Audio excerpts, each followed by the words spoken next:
avant d'entamer la leçon, on va commencer par un rappel concernant la leçon précédente, tension du secteur. Donc, grand 1, rappel,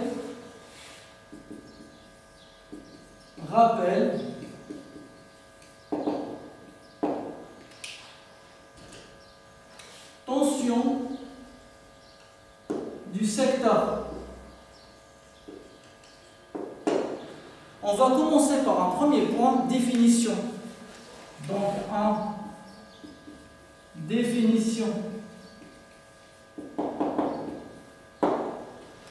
Donc, une tension du secteur est une tension mesurée au bord d'une prise de courant à l'aide d'un multimètre. On passe à un deuxième point, nature de la tension du secteur. Donc, de nature. Comme on a vu dans la leçon précédente, la nature de la tension du secteur, c'est que la tension du secteur est une tension alternative sinusoïdale. On passe à un troisième point, les caractéristiques de la tension du secteur. Donc, troisièmement, caractéristiques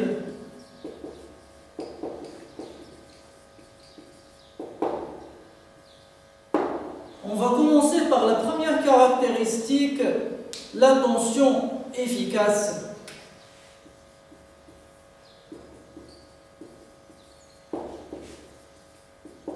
Tension efficace, UF. On a mesuré la tension. Donc on va commencer par la première caractéristique, la tension efficace. Donc 3.1, tension efficace, UF. On a mesuré la tension efficace au bord de la prise de courant. On a trouvé que la tension efficace est égale à 220 volts. Donc, efficace est égal à 220 volts. On passe à la deuxième caractéristique, la tension maximale Umax. Donc 3.2, tension maximale Umax. On sait que Umax est égal à 1,4 fois UF. Donc Umax est égal à 311 volts. On passe à un troisième point, une troisième caractéristique, la période de la tension du secteur. Donc 3.3, période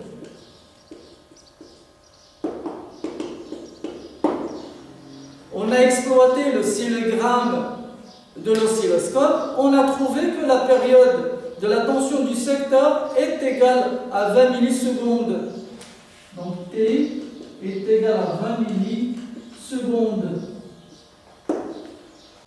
On passe à la quatrième caractéristique, la fréquence. Donc 3.4, fréquence F.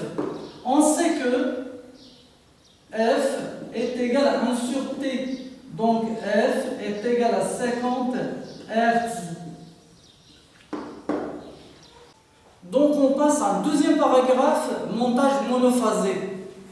Donc grand 2, montage monophasé.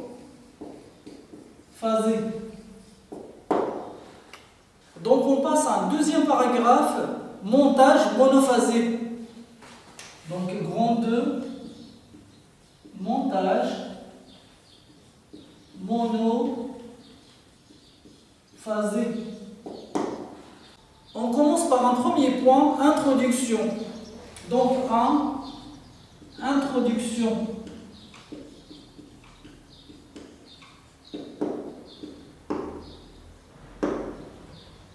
Donc l'alimentation des appareils électriques se fait en raccordant ces appareils à la prise de courant. On passe à un deuxième point, prise de courant.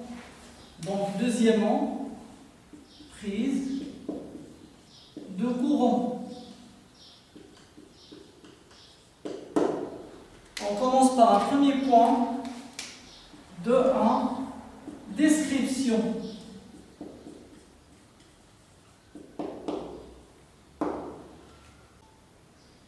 Donc une prise de courant est un composant électrique composé de 3 bornes.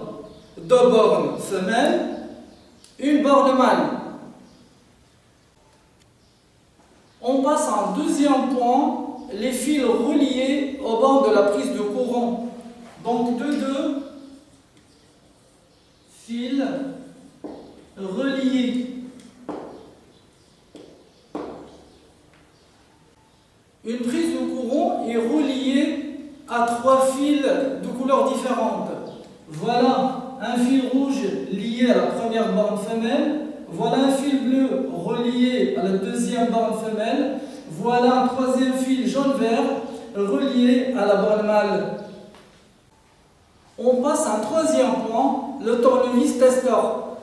Donc troisièmement, tournevis.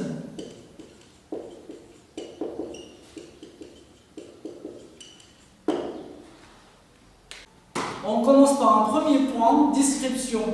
Donc 3.1, description.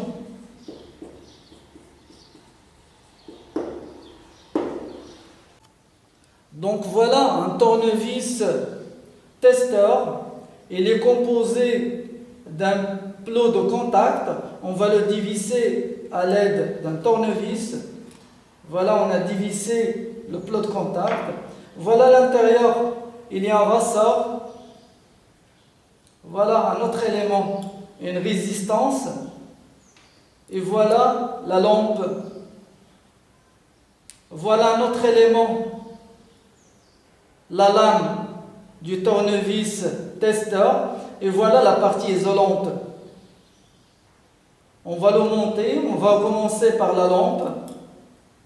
On va ajouter la résistance, puis le ressort, puis on va visser le plot de contact. Donc on va visser le plot de contact. On passe à un deuxième point concernant le rôle du tournevis testeur. Donc 3.2, rôle. Le rôle du tournevis testeur est l'identification des fils reliés à la prise de courant, car ces fils ont des rôles différents. On passe à un troisième point concernant l'utilisation du tournevis testeur. Donc 3.3, utilisation.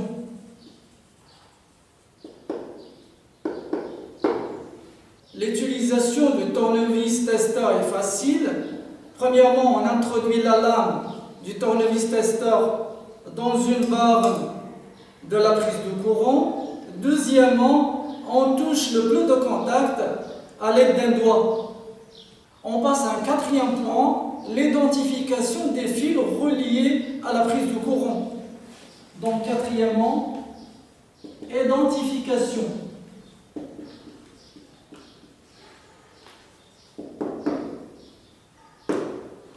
On commence par un premier point, le fil rouge appelé fil de phase. Donc 4.1, fil de phase. Point, fil rouge. Donc on a dit pour utiliser le tournevis testeur, premièrement on introduit la lame du tournevis testeur dans une borne femelle, puis on touche le plot de contact à l'aide d'un doigt. Voilà, la lampe est allumée.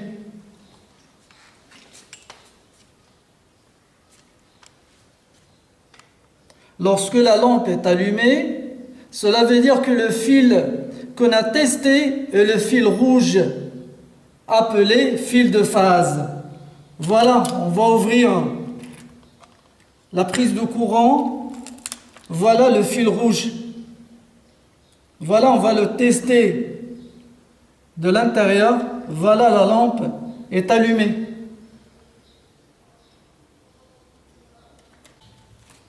Donc voilà le fil rouge, appelé fil de phase. Et on passe à l'identification du fil relié à la deuxième borne. Donc on introduit la lame.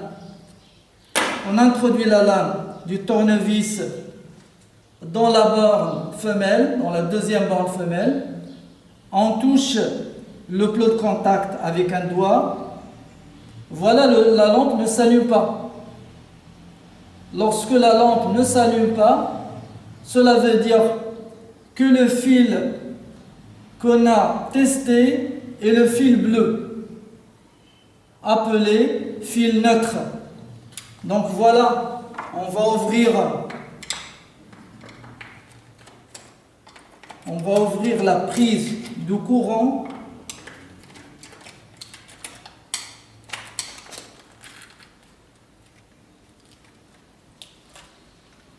Voilà cette borne femelle est reliée au fil bleu appelé fil neutre. Lorsque je teste ce fil à l'aide du tournevis testeur, la lampe ne s'allume pas. Alors que lorsque je teste le fil rouge, la lampe du tournevis testeur s'allume. Donc ici, on va mettre fil bleu appelé fil neutre. Concernant la troisième borne femelle, voilà. La troisième borne femelle, elle est liée à un fil vert jaune appelé fil de terre.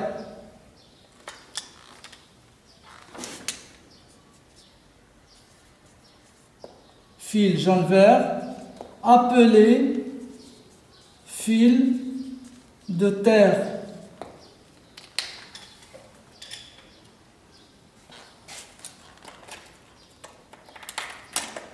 Donc une autre fois.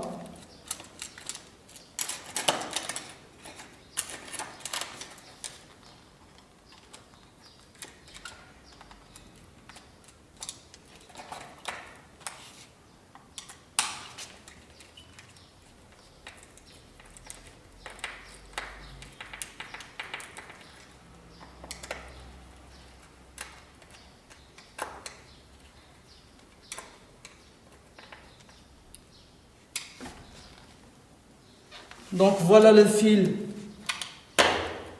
Donc voilà le fil rouge. Voilà, la lampe du tournevis testeur s'allume. Voilà, donc la deuxième borne sera consacrée au fil bleu, appelé fil neutre. Le fil lié à la borne mâle est appelé fil de terre. Elle a la couleur jaune-verte. Donc 4-2, fil neutre, fil bleu. Lorsqu'on a testé la borne à l'aide du tournevis testeur et que la lampe ne s'allume pas, alors il s'agit du fil bleu appelé fil neutre. On passe à un troisième point. 4-3, fil de terre. C'est un fil jaune-vert. Le fil de terre, tout simplement, est lié à la borne mâle. Donc on passe à un cinquième point, les tensions aux bornes de la prise de courant. Donc, cinquièmement, tension aux bornes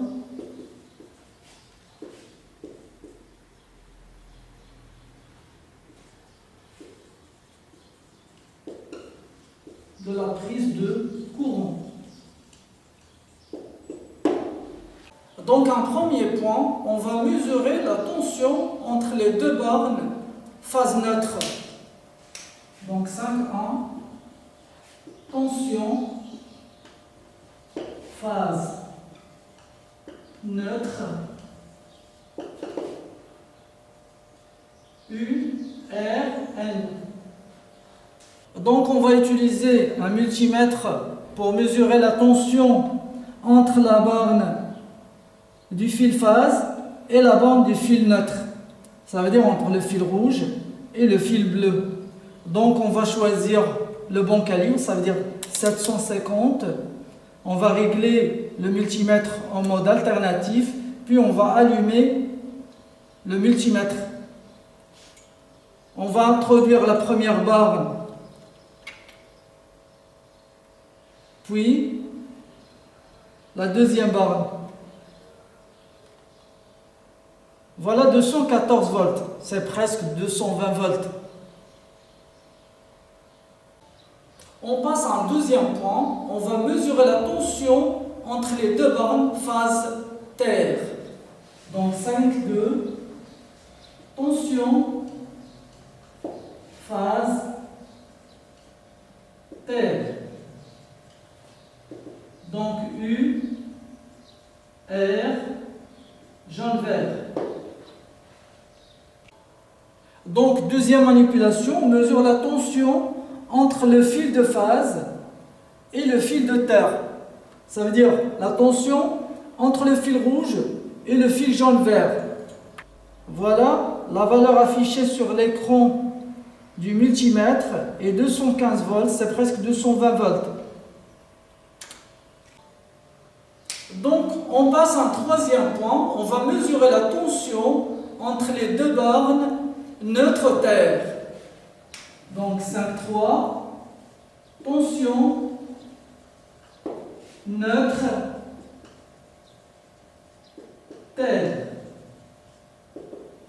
U, N, jaune-vert. Donc on passe à une troisième manipulation, on va mesurer la tension entre le fil neutre et le fil de terre. Ça veut dire entre le fil bleu et le fil jaune-vert. Donc voilà.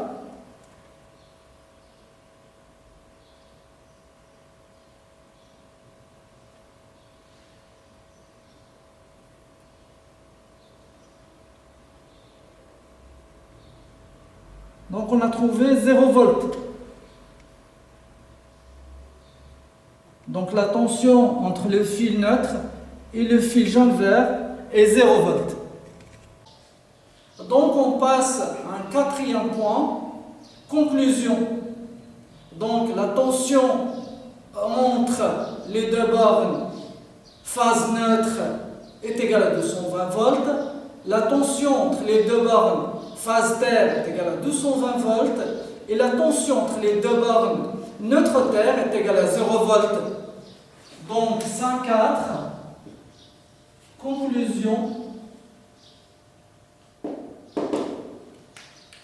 Donc la tension entre les deux bornes phase neutre est égale à 220 volts. La tension entre phase et terre est égale à 220 volts. Et la tension entre neutre et terre est égale à 0 volts. Pour le moment, on passe à un troisième paragraphe, installation électrique domestique. Donc, troisièmement, installation. Donc, pour le moment, on passe à un troisième paragraphe concernant l'installation électrique domestique. Donc, grand 3, installation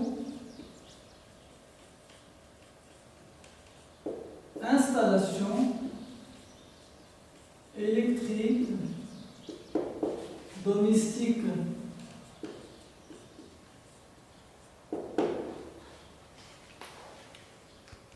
Donc on commence premièrement les constituants de l'installation électrique domestique. Donc premièrement, constituants.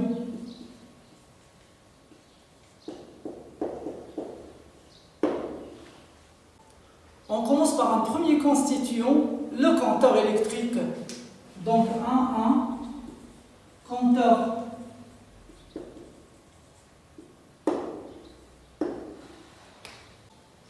Donc voilà une installation électrique domestique. Voilà le compteur électrique. Son rôle est de mesurer l'énergie électrique consommée par l'usager.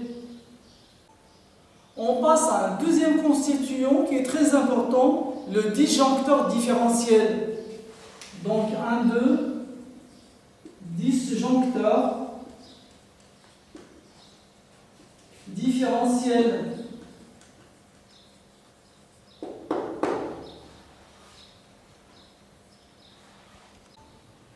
Donc on a vu le compteur électrique, voilà un deuxième constituant qui est très important, le disjoncteur différentiel. Son rôle c'est de couper le courant électrique lorsque l'intensité dépasse une certaine limite. On passe à un troisième constituant qui est très important, c'est le fusible. Donc 1, 3, fusible.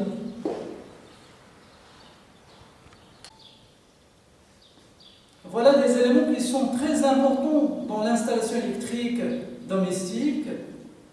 Voilà les fusibles. Voilà, il y a plusieurs fusibles. Donc le rôle du fusible, c'est de protéger le circuit électrique contre les courts-circuits et les surcharges. Et il coupe le courant électrique lorsque l'intensité dépasse une certaine limite.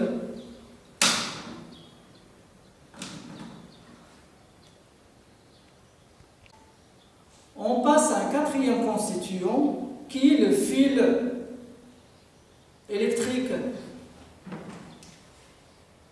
Donc 1, 4.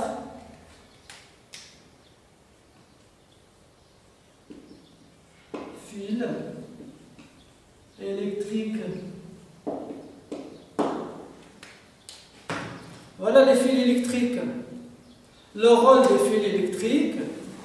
des fils électriques, c'est de relier les différents constituants d'une installation électrique domestique. Voilà le fil de phase, voilà le fil neutre, voilà le fil de terre. On passe à un cinquième élément très important qui est la prise de terre. Donc 1, 5, prise de terre.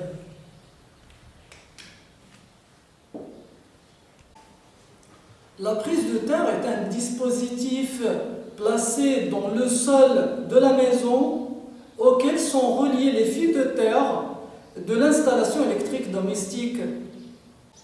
Donc on passe à un deuxième point, les dangers du courant électrique. Deuxièmement,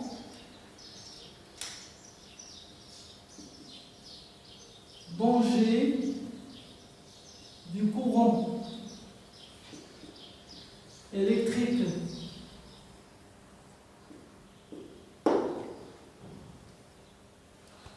On commence par une introduction de 1. Introduction.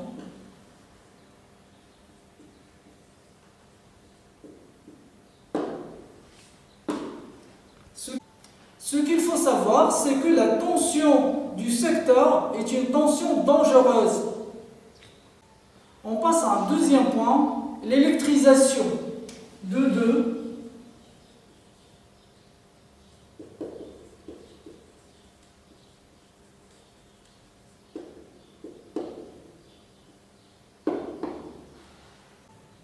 L'électrisation, c'est que lorsqu'un corps humain est traversé par un courant électrique. On passe à un troisième point, l'électrocution. Donc 2, 3, électrocution.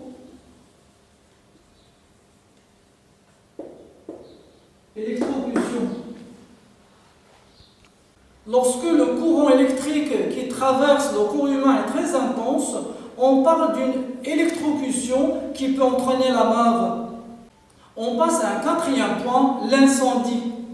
Donc 2, 4, incendie.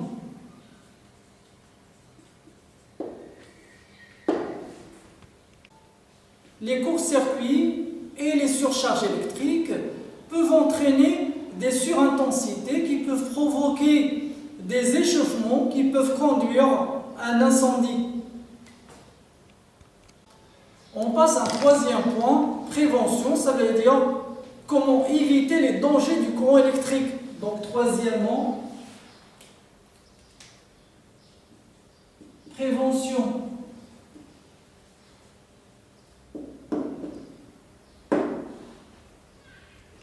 Donc pour éviter les dangers du courant électrique, premièrement, on doit acheter du matériel électrique contrôlé par les services spécialisés. Deuxièmement, équiper l'installation électrique domestique par un disjoncteur différentiel et d'une prise de terre. Troisièmement, ne pas toucher des fils dénudés. Quatrièmement, ne pas réparer des appareils électriques branchés. Cinquièmement, ne pas utiliser des appareils électriques dans des endroits humides. Sixièmement, ne pas surcharger une prise multiple. On passe à un dernier point, le secours, c'est-à-dire comment secourir une personne victime d'une électrisation. Donc, quatrième point, secours. Donc, pour secourir une personne victime d'une électrisation, premièrement, ne pas toucher la personne victime de l'électrisation. Deuxièmement, couper le courant à l'aide du disjoncteur différentiel. Troisièmement, appeler les secours. Merci pour votre attention.